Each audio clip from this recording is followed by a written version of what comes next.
kituak takina hallelujah sagi ve chipot ni ne ikut tela formina kan ni tum hallelujah hallelujah hallelujah hallelujah hallelujah hallelujah hallelujah praise the Lord hallelujah mate amen bina hun pi percent kamal tok mate tapakap tung asami pa ni angele amen praise the Lord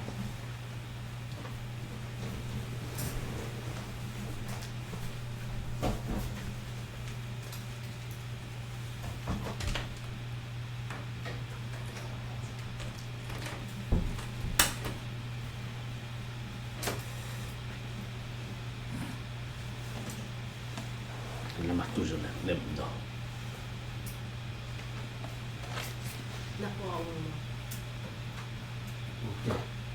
Haleluya. Amen. Haleluya. Amen. Amen. Tama kisiu cha. Topa na suatang na umya di. Haleluya. Amen. Itera sa topa no umpi. Amen. Topa na hunte. Nuam takin. Tampi sa hitso jen tu ni na. Ama kamal te to kihan thon the di nun pa hun kadong piak ki mun na masain to. Amen. Dung dam ko masahang. Praise the Lord. Hallelujah. Nom sai ngai bang pangai zon tu ni na.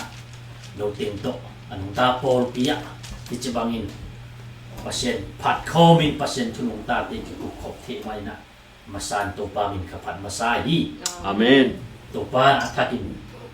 To pa ni takin na tupang pinget ta hen. Amen. Khai le bang pangai zon ni na. To pa pa toy di ni lung dam na za za to. To pa apat ta tu ni na. Ete mo na pana hong tan hiya. Sina pana hong tan hiya. Imo na te hong mai sa. Ikitui na tui te hong nul sa. Ama hongin na isunga hong guang. Amen. Tuni na. Ete tang di nga zoom na. Dai na. Minday na. Kausien na. Sa na. Tuwaki na tu na ipasya ni hongit na nang le ke hongit na tak pi to amain tu ni na nang tuak ding tang ke tuak ding tang aman hong tuak sak na amen tu ni na to pasya ni hongot kien na tu ni na apat ta ka biak tak tu ni na itanga na za za to lungdam na za za to hallelujah ji ni khut te beng ong se se di ni hallelujah hallelujah Praise the Lord. Hallelujah. Lung damang ito pa yung malaking katchet pang piyahin. amen Ito pa na. Unwa mun pahon ito yung piyahin. Pasya min pat nuam ma mana pat kelo mi tampi om dingi. Ikelo hangin. Okay tulay takin. Pasya pat nuam ma pat kelo. Jiya lup na tunga ka. Lamet na ilowa. Om na ding na ilowa. Nek ding na ilowa. Lup na ding na ilowa. Ponsil ding na ilowa. Akita sami tampiom dini. Dua kom kala pasyanin eite hibanga inlum lolum sunga inwam inhoy sunga inek ding idon din tupaong pi anle tuyong singong va dun eite amohok na hilaw pasyan hang bikani hallelujah Amen. hisep zo manilo pil manilo zon zo manilo dun na pasyan hang bikani Amen. gam khang to hi chin tu ni na yom na gam agi zen zen hang mi tam pi da an ne ding ni lo om na ding ni lo mi akita sam mi tam pyong ni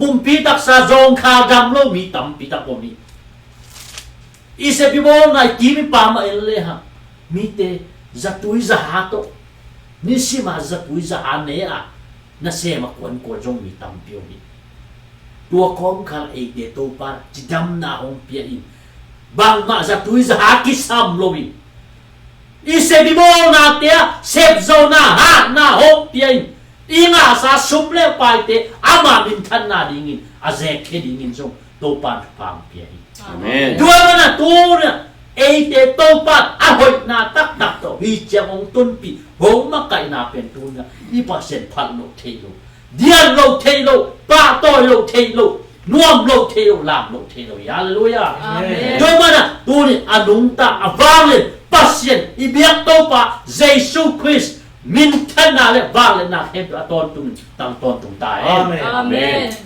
ใครเนี่ยตัวปานะงมปีอะหุ่นเตตัวปานะปัดปานะโตบดงหุ่นน้องหุ่นลอยตั้มปีอามามินโตอิสักหินบาร์ตัวนะอามากัมมัลทุนุงตาเตกิคุมนาดีงะตัวปาอามาขัดเสียงทวินะลำดังตะกะงมปีอะมีมังคิมขัดจะอัตาเตลุงซิมขามมิตรวันสักะกลัวมาแต่จางไงมิตรกิปันตัวปานะลำดังตะองโลนาดีงินagain ni kay ma ma yung to pa kasyang thun sa tawong ni nga ta alam dang ta ka ate la jang to pan ama wang na revival kan lo na len pyo tun sa na ngai zong in tu ne hulwa ki yam na ni no na lung sim sung ano zong pa pu lak yam na kan ni hallelujah wang len siang thun to tu kong bia van tu ngam tu pa pasien Jesus Christ na min kong patuy i Amen. o tu ni takin to pa nang ma min to pa hi nong pusa Zombie United Church po pinapol pisunga nang man turi chang nong ton pinong makay manin na tuwa along dam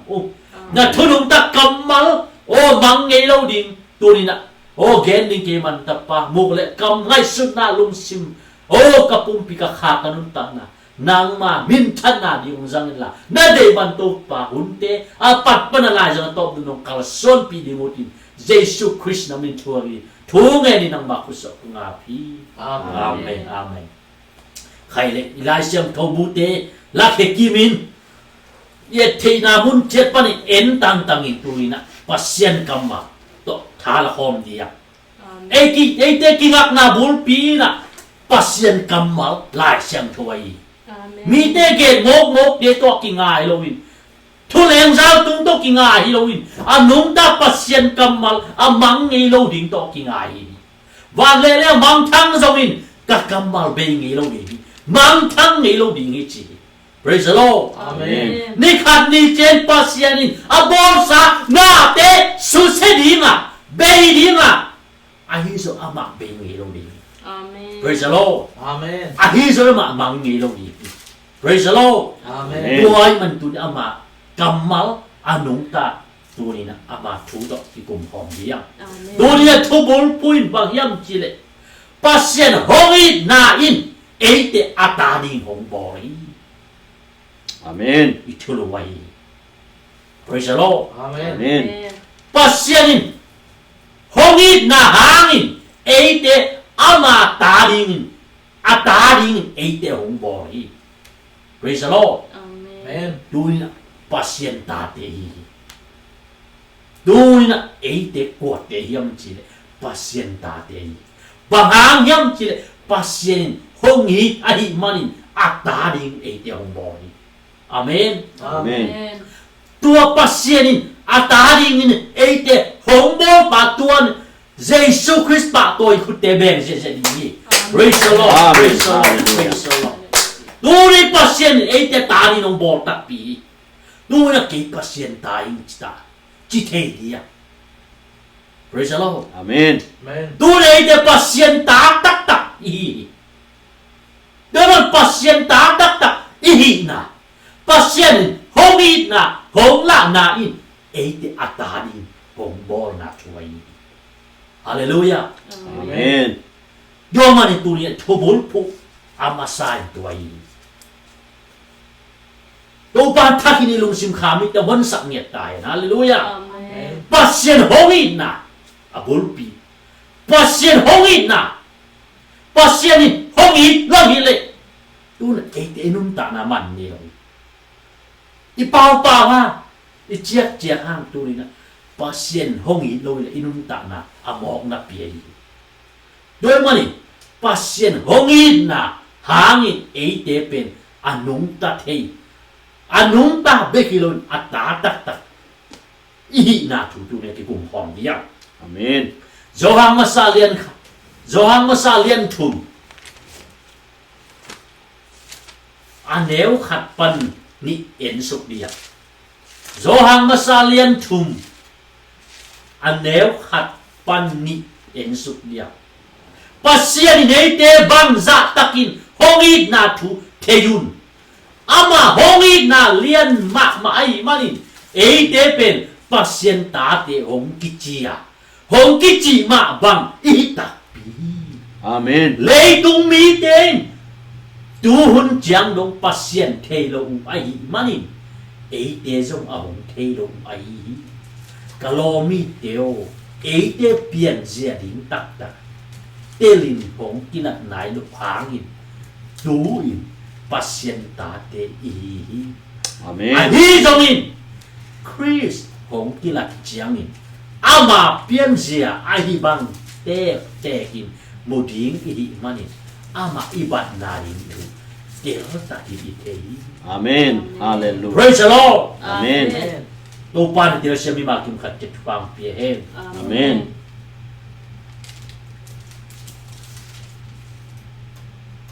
ลุมอเลียนงาเห็นสุกลายเดียวลุมอเลียนงาอันแนวเก็ตนะ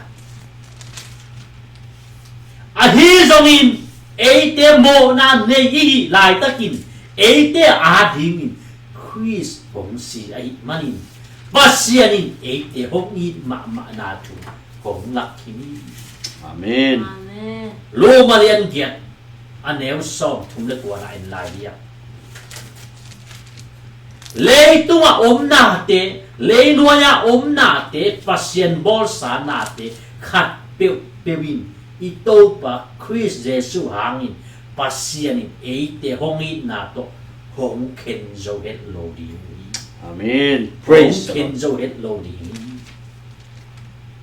ตัวนี้นะอิซิมเปอร์เซ็นต์กำบังตัวป้านะทักิมitan cerah dia memang tingkat tu paham persak tahen Amen. tua simna zohang suwen dia pasianin hongit na pasianin hongit na hangin bang ciban ite hongla hongit na bang ciban pasianin hongit na ite tuma hongla kayam ite tuma hong thei sakayam chi le bang chi ấy thế bên pasien ta để hồ cái chia dùng ý đặc bí Amen. Amen. pasien ta để đặc bí ý na tu nia tiểu đặc bí dia Amen. đặc bí dia Praise the Lord. tu lại đặc in ý biến gì bằng chỉ là nó cho hàng nó kia nè tu lại đặc in ý biến gì Akila nalo ha ama hong pai chen ama bang tek ipian ja ama ibang tek ni ni chi Amen. praise the Lord Amen. tu la ta ginun tak na sunga i chi thiel hang mi te dong te lo hi ma le mi te dong sim moi ni ma le inun tak zia ding tak pen tu ni na ong kilat ni ding pen tu Jesu ong pai ni chen kilang pan ni Amen. praise the Lord Hallelujah. ite nun tak nga in tu Jesu Christ ai Hallelujah. tu nun tak nga pa Jesu ong kilat tak chiang in ipian zia ding tak pen tu tak chen ki kher ni mai Hallelujah. hallelujah Amen. hallelujah Amen. Chris yang thoma ai Chris asyang thoma bangin ama to kipat di alam ni kem pin so anun tanaw siyang thodi ai Amen. praise the Lord Amen. tema nung tenaw te pasyen ta te hi mani inun tak na pen midang to ikilam dan din isabi praise the Lord Amen. pasien ta te hi manin mi ten hong te lo hi ba ha pasien te lo hi tu ne tua vang ne i biak pasien tua Jesu Christ hong it na hangin eite atadi hong bola tua thu ben mi ten te lo hi chi ba hang yam chi le pasien tua Jesu pasien ai lam te lo mani ấy tên nó ngồi cho hổng thế lo gì chứ Praise the Lord. Amen. Praise the Lord. Amen. Tôi mani ipian dia ding to pasien ta te i mani Jesus pasien ata ding hong bo ai mani tu ni na inun ta na pen to Jesus siang thawai mani thuma nei mani ei te song ama ibat no de ama bangin inun ta na i sian tho ni kisami chi. Praise the Amen. Lord. Amen. Praise the Lord. Amen. Giờ nga sa liên thùng nêu đi na bằng chỉ lại, nêu đi na. Ipian zia tak tak ute na ute. Hong kilang jen Giêsu dok bằng ya. Ipasien abang liên pasien tu ni na. Ei te mo ne hi lai takin. I mo na la kheding in bằng chỉ. Ama hong kilang in chỉ. So liên li na sim suk lian mo na hi chi pen bang thu kham pa sat na hi mani a mo mi kem pu thu kham pa sa la yu hi Chris pen mo na aneu nga na Chris pen mo na ane het lo hi ya mi te mo na la he ding in Chris hong kilat na chu na the yu hi. Amen. Praise the Lord. Amen. Tu ya Eite atadi nga hongbol pa pasien pen nang le kay mimo Michael misi ihi lai takin atadi ngin hongbol ai manin ama tai suat the na dingin tuai vang lian pasien ipa pasien imo na te la khedingin bang chi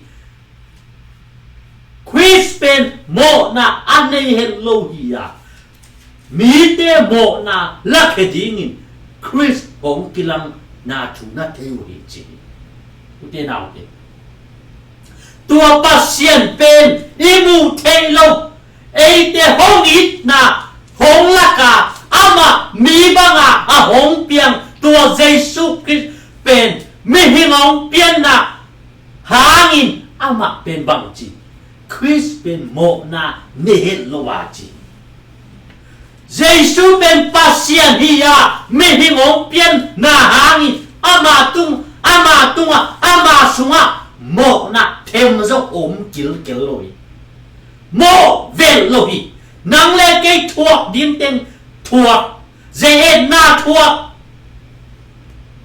mo loi kam khat dem zo pao khian loi Chris tua Giêsu pen vang liên pasien tôn tung pa mi hình bang om piang pa tua Giêsu Christin mo na ne Hallelujah. Praise. Hallelujah. Amen.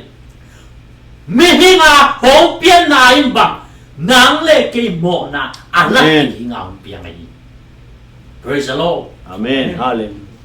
Tua Christian tu nia itel ding ki sam. Amen. Itel ding ki sam.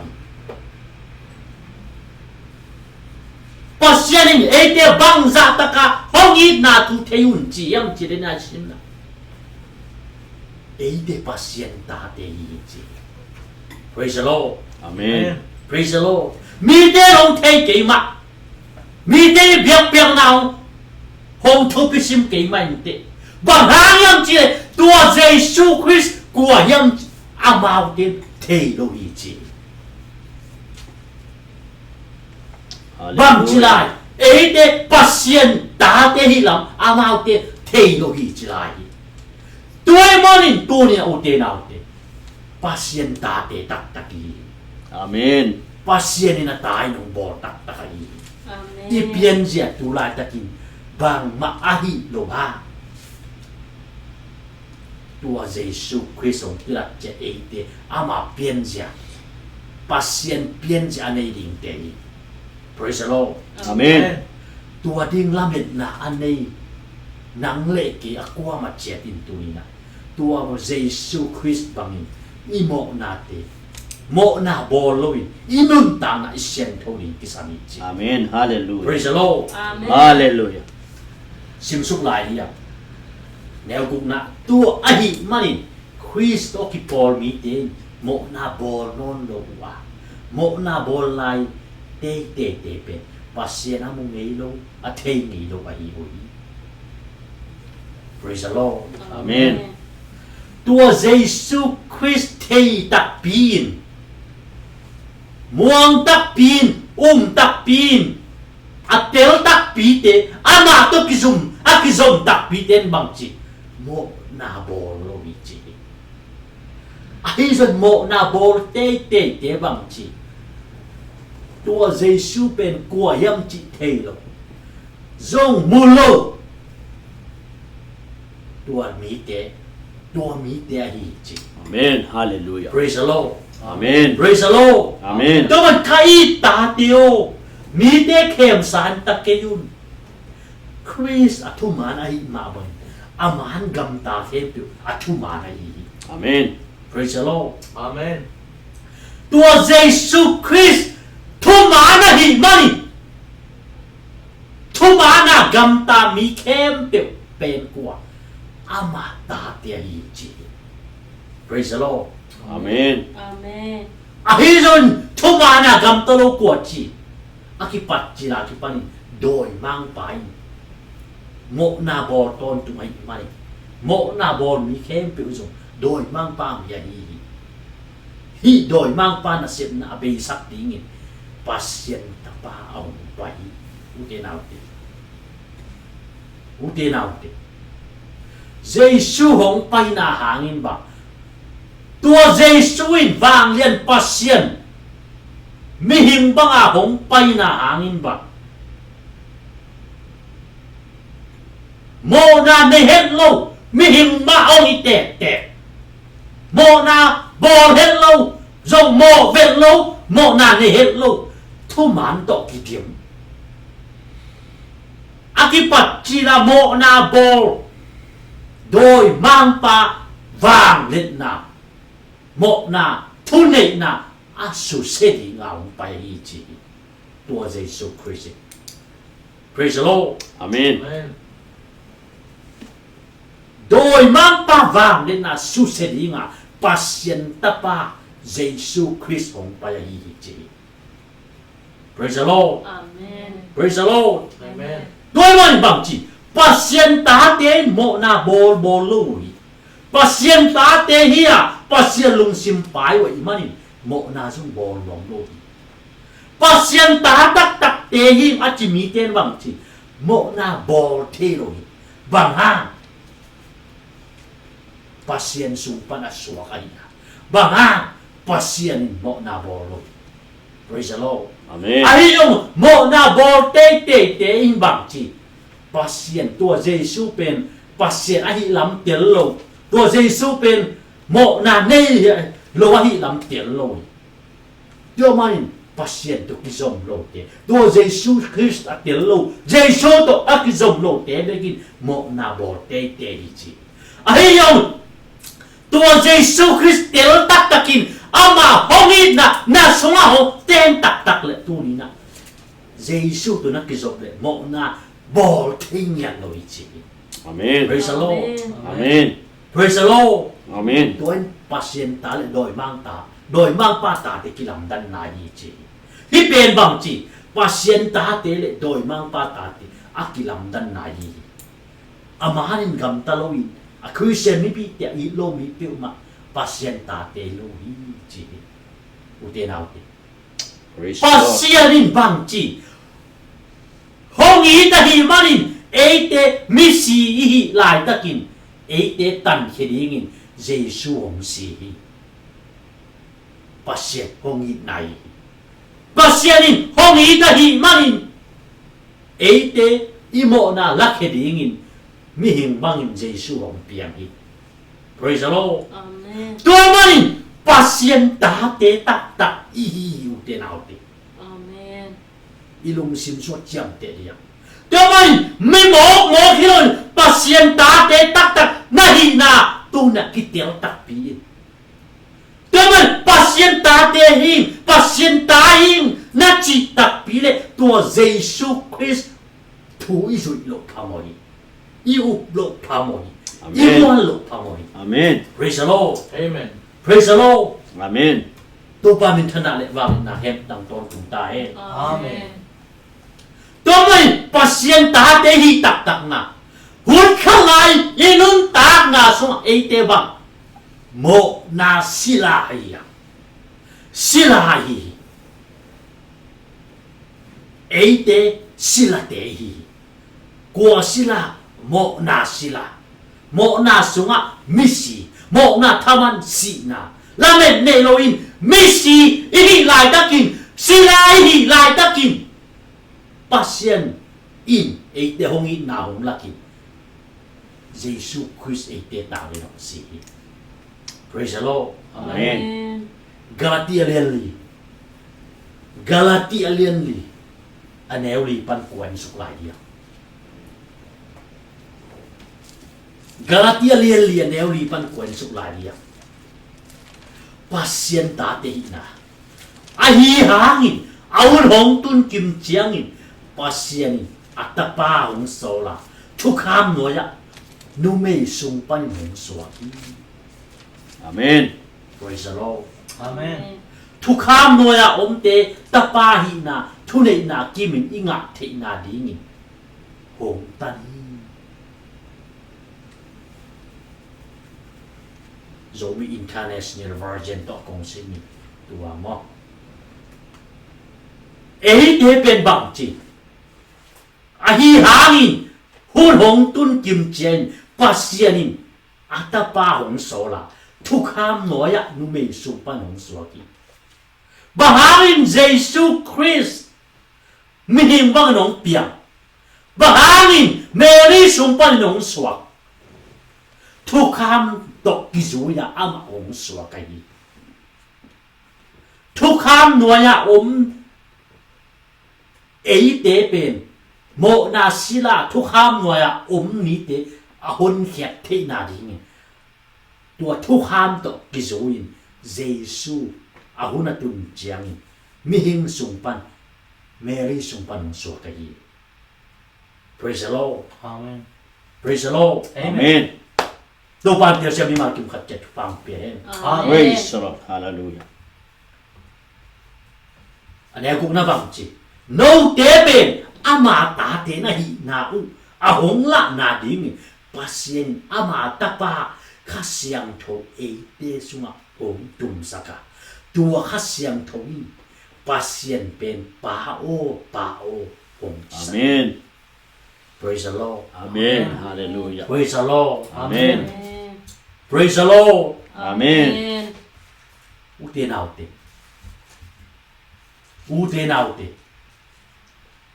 no te pe ama ta te na hi nau hong la na ding in bang chi pasianin ama ta pa khasyang tho e te sunga hong dum saka tua khasyang tho bin pasian pen pa o chi saki Praise the Lord อาเมน Ute naute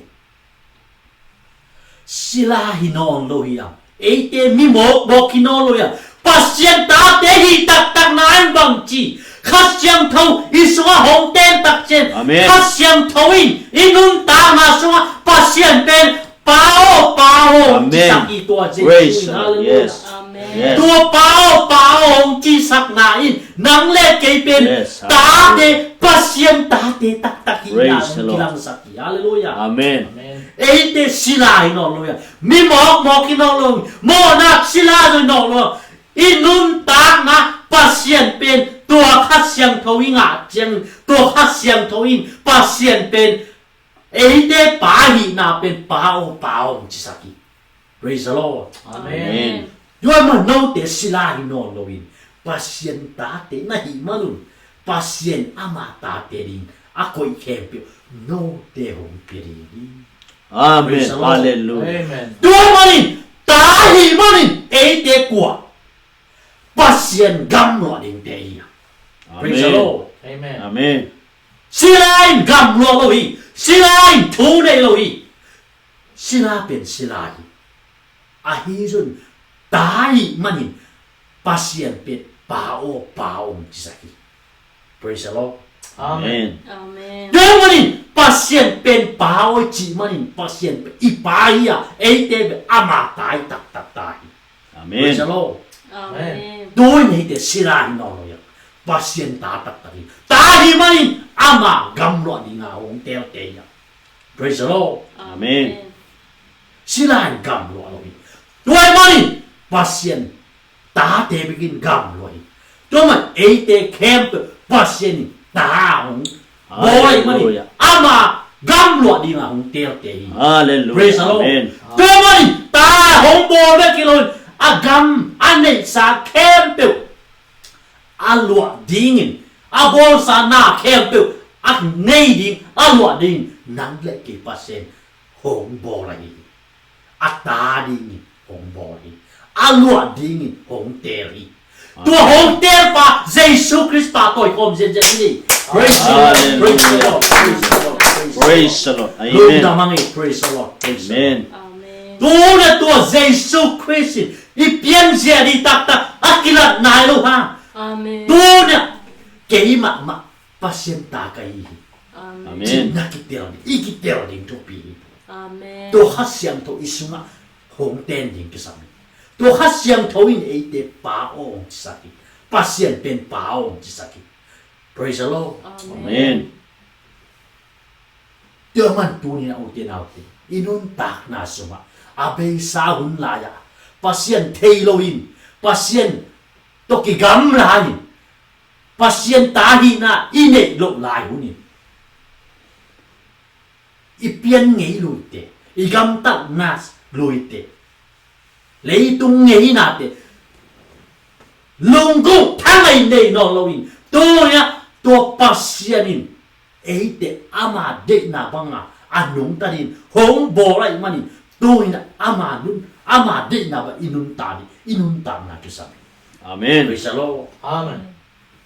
tu na uti na uti pasien atari ngong bol na tu eiten tu ne tel takini te ama gam lo di nga hong tel na izong tel takini te praise the Lord Amen. eite pen Jesus Christ hangin miao pi Jesus Christ hangin pasien gam lo ding te Amen. praise the Amen. Lord Amen. Giêsu zon khang na hang, Giêsu zon na hang, eite mi hao suaki. Amen. Giêsu si na Oh, hang, hallelujah. eite nun tang na ngai. Amen. Praise the Lord. Praise Na the Lord. hem pe eite ari Giêsu hang pe kai. Amen. Praise the Lord. Amen. Praise the Lord. Amen. Lumalian nga neo get na, lumalian nga neo nga pan get in suk nga dia.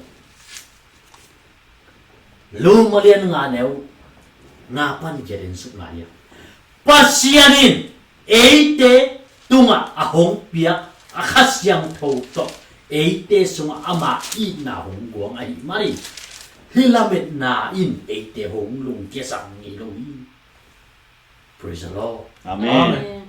praise the Lord Amen. simkhom di ni lum alian nga aneu nga pasianin eite tunga ahong pia akasyang to eite sunga ama ina hong guang ai manin lingamen na in eite hong lung kesak ni lohi Praise praise the the Lord. Lord Amen. praise the Lord Amen.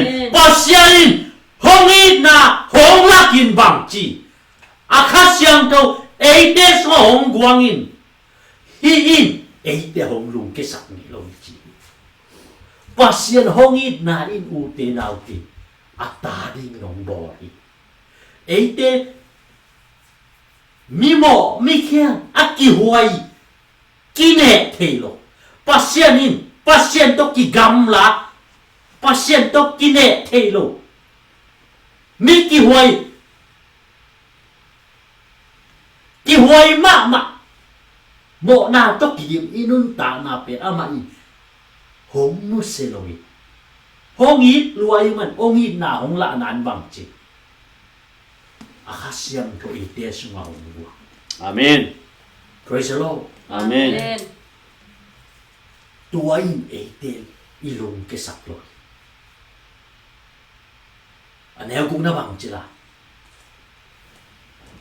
ite chimoy om lai taki pasien hoi sak unin ei mi gilote adi Chris hong si อุตินาวติเอเตลาเมดเนโลอินกิโลอินปัสเซียนพอกโลอินกิพักสักินกิเลียนสักินยมลายตะกินบางไม่โลลายตะกินลาเมดนาเนโลอีบางมาที่เห็นโลอีนุนตากลายตะกินอีนุนตากนาดีงินคริสผมสี Amen. praise the Lord Amen.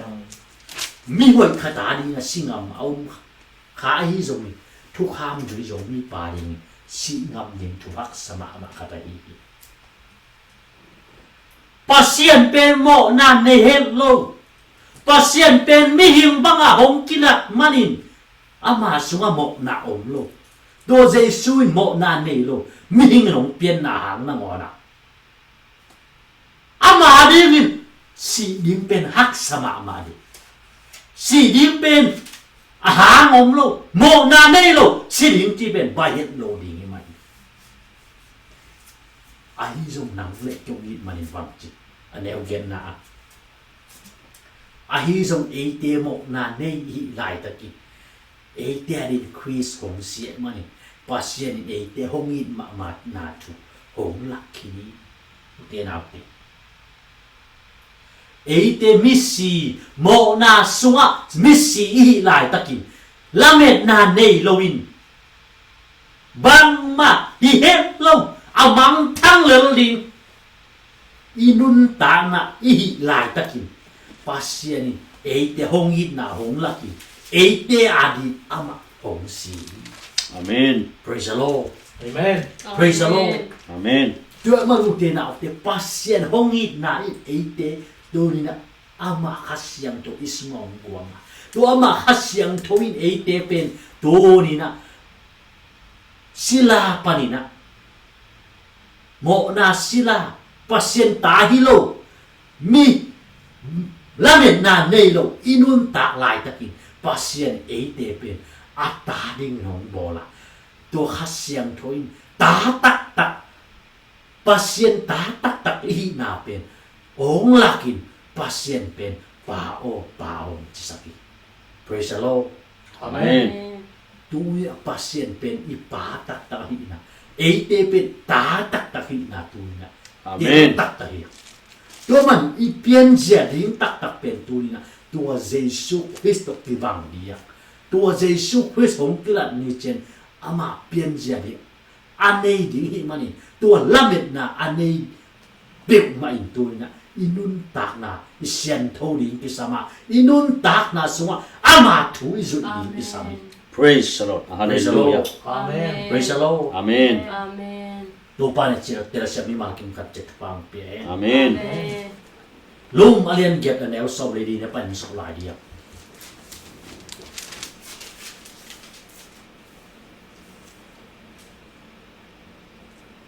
Pasien khasyang thoi na makat ni de pasien ta te ahi uhi. Te nào te. Pasien ta te hi le to khasyang tho ki makai sap de. To khasyang tho makai te kwa pasien ta te hi chi. No te tung pasien hong biak khasyang thoin no te lao na ding. Lao na ding silai hong bol hilowa khasyang tho in pasien ta te hong suak sak ai zoi. Amen. To khasyang tho ma in pasien pe pa o hong chi sak te hi. Praise the Lord. Praise the Lord. Amen. Amen. Ate nga khasyang tho pen bang chi. Lao na pasien hong peloi. Pasien hong piak to khasyang tho pen bang. Pasien ta te ding i tak na hong lak na ai. Doi mani bang chi. To khasyang tho in ta te hi na ding pen hong lak ai mani pasien pen pa hong chi sak te hi chi. Amen. Praise the Lord. Amen. Đối với tổ hát xiang thâu mã mình bằng chi ấy mà lùng xìm bếp kinh ghen hi lâu in bà xiang hát xiang thun dọc hổng ghen bì chi praise the Lord อาเมน ตัวฮัสยังโทมากมาอีงักตักเจียงนี่ตัวฮัสยังโทมากมาเอเตสุงะเอเตนุนตานะอีขาเดจิหงปังอีจี Praise the Lord. เอเมน Amen. เอเตเป็นอามาตาลีมันมีเตอาลีงินอะกุยทุพาเตอีงักบานคริสอาลีนะกุยเตจงอีงักคอมลายดีนี่บางหา Hallelujah. งเฮียมจีเลยคริสอะทวกมาบางนี่อีทวกหนักเลยอามาอามินทันมาบางนี่เอจงอีมินทำดีนี่ Praise the Amen. Lord อาเมน Praise the Lord Amen. Tua man uten autte. Pasyenta te manin ezong tua Jesu Christ hangin Jesu Christo ete gam lo din te. Amen. Amen. Praise the Lord. Amen. Tua man ete Jesu Christo zong amin thang khom din te. Praise the Lord. Amen. Hallelujah. Praise the Lord. Amen. Amen. Tua man anel som le gen na porin bang chi. Tu na ithuak na te pen pasien hong piak ding min than na to ka ngai su khop chiang in gen tham ka sa het ke i u te nau te i pian zia ding tak tak thei tak pin de ron tak pi le ha tu lai taka i thuak dim na te porin bang chi ama thuak na te hak sama ma hi ma to le bang chi tu lai taka ka thuak hak sa na te ka ngai su chiang ka nga dim ham phan na to ka ngai su chiang oh hi te gen tham sa keng chi hallelujah Amen. pasien bo sa kem kamin pasien ta te hong kila hundi lo ma ni nga ku hi u te na te Amen. ei te ma mai ne pasien in atadi nga hong bo na hong kila hundi lo pin i lo ma hun chen u te na te nga kin yom la ten i sung ma thum na tao na to lo pin thum tao ni Praise the Praise the Lord. Lord. Hallelujah. praise the Lord Amen. pasien ta te swa din pen ngak la ma mai i kha ma mai i pum pi ma mai thui ne chiang in pasien i phat chiang in thum na tao na to tua i pian za di i pian sia din pasien ta i swa din pen lo pin ei ma mai ngak la hi Amen. praise the Lord อาเมน Amen. Amen. pasien bo sana ti ama u thu to heroin siat na thuak di pasien ma mai ngai su na hi zong la mit na lai u te na ti ei te be heroin ei te khem pe pasien ta te iswa ding be heroin pasien bo sa leitung na khem pe na ngonin zong tua ei te pen pasien ta ta ta iswa ding hun pen nga kin thu min tao no mi chi praise the Lord sing le suang te gan him te akipan sing kung lo pa te na ngon jong leitung asia jang leitung tua te na ngonin jong i pian zia tak tak ding pen akila thun di nga kin thu min tao no mi chi tui hol pi te ho hi van te mau hi tua ten pasien ei te ma pasien pian zia di ingak ikla ding pen ma na ngon ngak la hi chi praise the Lord Amen.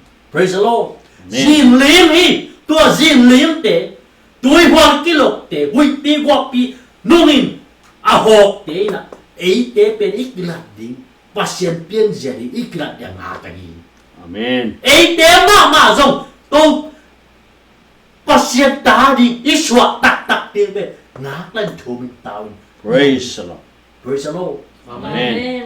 praise the Lord Amen. Amen. u te nào te isunga ngak la na ong saki tu nya u te nào te i pian zia ding tel tak tak in mu hi i the hi o hi ka nga ding ham phat na ka ngai su chiang hi lei tu nga ka thuak gim na te gen tham sakem chi hi u te nào te praise the Lord อาเมน Amen. tu hun chiang non pasien bor sa khem pe nu pi nào suak ding bangin na sa da tao na u i the u te nào te leitung mi khem pe be kilon pasien bor sa na khem pe tu lai ta kin thu min tao no mi neo som ni la din na som ni le ni na gen na poi pasianin abol sa khem pe nu pinau suak ding bangin na san ta la tao na san tao na i thei hi pasien bol sa na te be kilowa bang chi pasien hong piak hong khasiam tho ma lep a anga e te ma na ngonin zong pasien ama ta ti hong boin abu pin hong suak tak sak di inga kom thu min tao in yong hi Amen. praise the Lord Amen. Amen. Hallelujah. pasien hong kilat di ei mi hing te pen pasien ta ding so ding ka ngak lai lấy tung mi tế về khi lùng xính lệ xuống gan hình ngã kỳ pan lấy tung van tua khem biểu tao bình ngã kỳ ôm một gì chỉ praise the Lord Amen. đôi mà đi hy vọng mình làm bên đi yêu mình ấy đều hông hôn khe khi ni ai dùng làm mình na pe Amen. imu chen tua pe làm mình na hi loi cuối nó mu sa na te làm mình no là gì vậy Amen. mu lo te làm mình chiang in lum đuôi ta kinh ngạc thì thế nào thế nào ấy tên imu làm mình nai này tên ấy tên làm mình nai akimu thầy lu nai ai akimu thầy làm mình làm mình nai lo ichi praise the Lord Amen. Tamanin tua làm mình nai này manin tua làm mình nai bằng chi thua rộng nặng quân sa chi praise the Lord Amen. praise the Lord Amen. do mà nụ tiền nào thế ấy thế bên tuần mà Jesus Christ agual dấu tắc tắc thế gual dấu thế tu mà agual dấu thế Amen. praise the Lord Amen. do mà anh em xong nên là cái nó bằng chip ama đây na bằng asem đi đi pasien hong sap ama ai ấy thế à đi đi na thêm bị ôi lần biếng sắc đi chỉ như thế praise the Lord Amen. praise the Lord Amen. u tiền nào thế tu lại tắc lấy từ nôn tắc na suma mi den pasien hong pai ding zong la men no lo pasien hong pai ken te chi zong mi tam piong ta a hi zong in tu lại tắc ka piang thu te gal gem na ma ta lấy tu a hi zong in bang za takin hasan na piang ta se le inun tak na suma tua khem pe pasianin ama ait mi te ringi na khem pe hoi lam piang sakhi chi praise the Lord Amen. pasian ta pa mi khem pe laka upa pe na so thi na ri pasian a tel ko sa mi te atapa to okibang di ase sai uti nào te ei te khem pe to Jesus Christ ikibat di ikibat te na di ikibat ma dong ding pe pasien ei te sunga ama kasyang tu na se mi Amen. praise the Lord Amen. praise the Lord Amen. do ban te se mi ma kim khat chet pang pe he Amen. do mai bang chila ama sab mi te se sa hi a asab mi te ama to aki polin bola ama to ki pol abol mi te ama min thana zong abol hi ute nào te pasian ei te nun tak zia di hong tel khol ong sap khol hong se khol sa hi e pian zia di hong se khol sa hi praise the Lord Amen. ei te man hong tel sa hong sap sa ama min thana zong hong bol sa hi praise the Lord Amen. hi tem bang a hi ki chiang bang gen ding om no na hi yang pasien ei te hong ko pi pi kuan ei te hong zo zo di ai yang u ti nào te ei te to pasien om pe le kuan ilang pang zo di ngai yang praise the Lord Amen. praise the Lord Amen. ama ta pa na on sin lawin ei te kem pe a di wi hong pe khia hi mani na dang kem pe zo hong pe zo kan lo di ngai yang pasien mo lo hi chin gen kin sai mani pasien te sami de tua koi mo na kwan the non di ngai yam. Praise the Lord. Amen. Amen. Praise the Lord. Amen. Pasiarin ute naute nang le ke tua Jesus Christ hangin mimo hinon ke te chia hi mani koi nang mimo hi tong chi thei pe ma di ngai yam. Taman pasien din te sami te koi mo na mo thei non di ngai yam. Praise the Lord. Amen. Tuai manin manin kuain tuai manin kuain amau te tunga thu khen the non di ngai yam e te ari na hong thun sak pa pe pasien tak lama tu asi ki chiang si na pan ahing sak khui jesu lo wai yam chi. Amen. Praise the Lord. Amen. Praise the Lord. Amen. Tu ni na ute igen no bolpin ba e te pasien hong i tak pi hong i tak pi atari ni hong bori tuan pasien ta nei manin nang pen midik mi hoin pasien hong simai manin kuai nang tunga mi hoi ke tong chei pasien mi hoi te midik hi te thupanga hi te hong chikini lo ai yam. Praise the Lord. Amen. Praise the Lord. Amen. Kuai pasien hong it na tong khen the ding yam anel som thum le sagi na e te hong it pa hangin hi thu khem pe agwar zo pen te Amen. bang main ama hong it na to hong khen zo do het lo di chi in ka the hi si na nun tang na van tung mi te van tung vang le na te du hun na te le a hong tung ding na te lấy tung à ôm nát thế lấy nuôi à ôm nát thế pasien bo sa nát thế khát bêu bêu ito pa Christ Jesus hangin pasien hong in na to hong ken jo het lo di. Praise the Lord. Amen. Praise the Lord. Amen. Tu ni na ute pasien in hong in na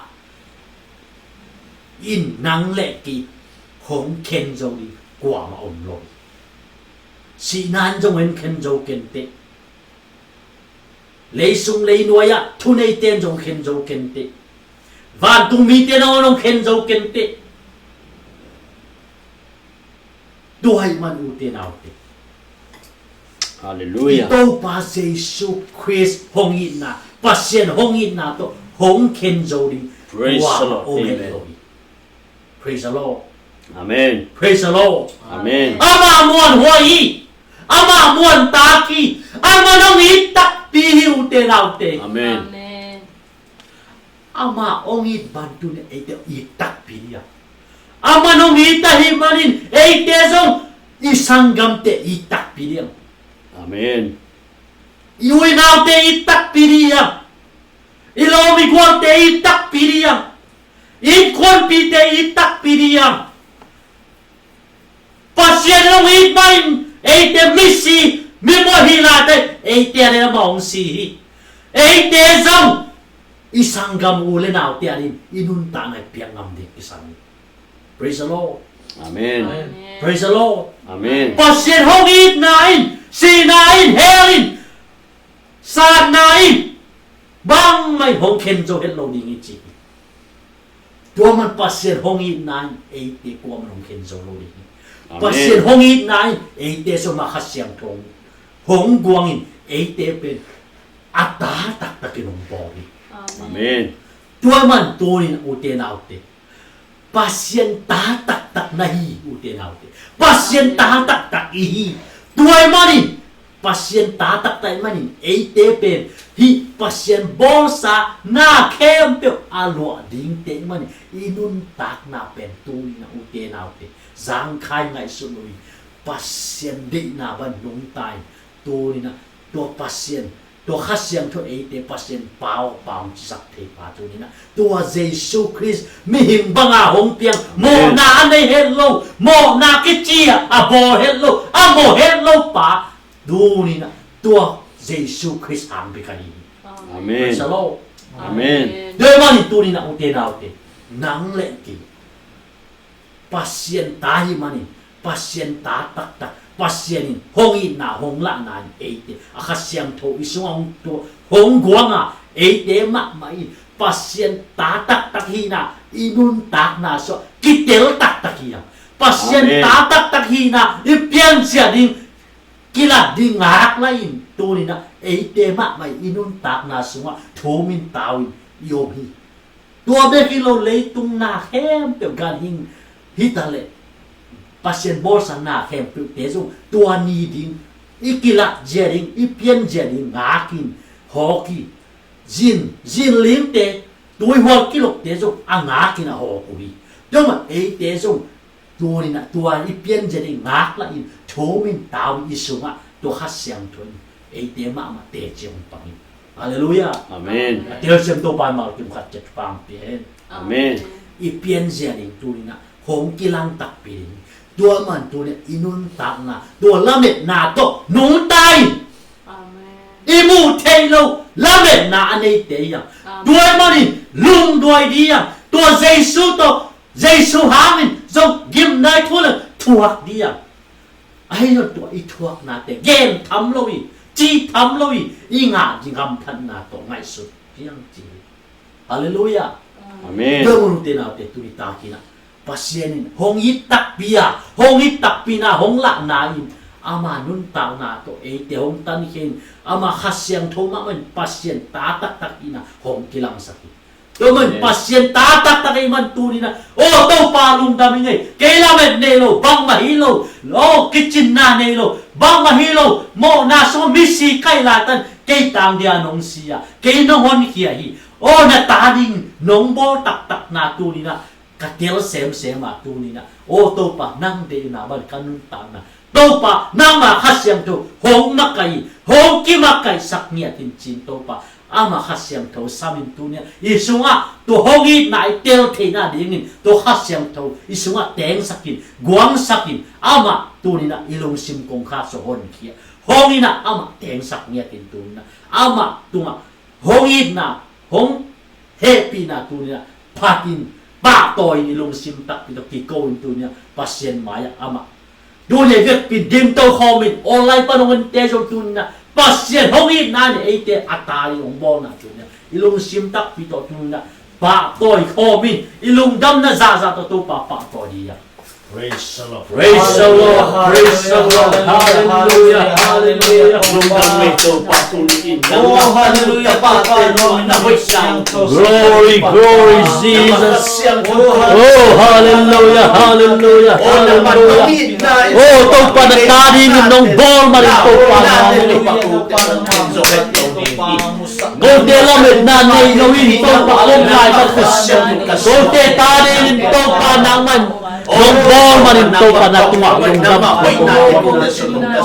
praise the Lord hallelujah hallelujah oh sim hem to ma pa to Oh, hallelujah. praise the Lord praise the Lord praise the Lord Tunin nang magkawan asa ang nga nagtanong na tapate. Kabe ko na tupan nang may nahoy na sa